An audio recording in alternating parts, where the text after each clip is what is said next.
وأصبحنا نبارز الله بأيدينا وأرجلنا وجوالاتنا. أسألك سؤال وأسأل الآلاف اللي قدامي، دليل بسيط بس. جوالك هذا اللي في يدك، جوالك هذا اللي أعطاك إياه الله عز وجل، وفي شريحة وفي اتصالات وفي رقم سري، ما حد يدري أنت مخزن رقم من، وما حد يدري إيش الروابط، إيش الصور، إيش المقاطع، إيش اللي جوة هذا الجوال إلا الله. أسألك بالله سؤال، جوالك يخدم الإسلام أم يهدم الإسلام؟ سؤال، جوالك يخدم الإسلام أم يهدم الإسلام؟ إن كنت ممن ينشر فيه الخير، إن كنت ممن ينشر به القرآن والإسلام، إن كنت من ينشر به سنة النبي صلى الله عليه وسلم، فأنت بهذا الجوال تخدم الإسلام. وإن كنت ترسل بهذا الجوال المقاطع والصور التي لا ترضي الله، فأنت تهدم الإسلام وأنت تحارب القرآن. لأن الأغاني ضد إيش؟ الأغاني ضد إيش؟ ضد القرآن. ترسل أغاني بدل ما ترسل قرآن، ترسل صور بدل ما تنشر إسلامك وتنشر الخير وسنة النبي صلى الله عليه وسلم، تحارب الإسلام بالجوال.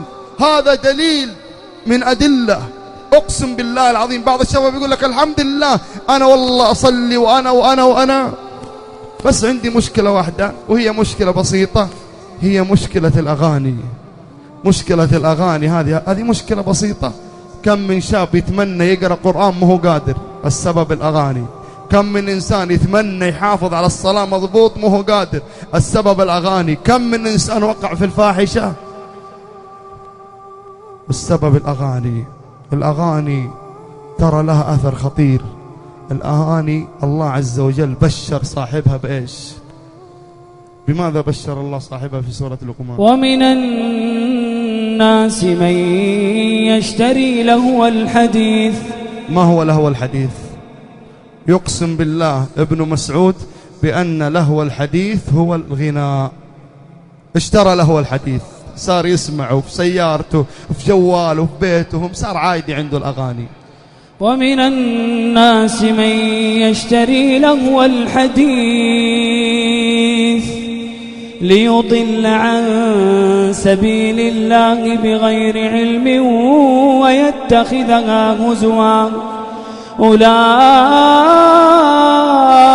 لهم عذاب مهين.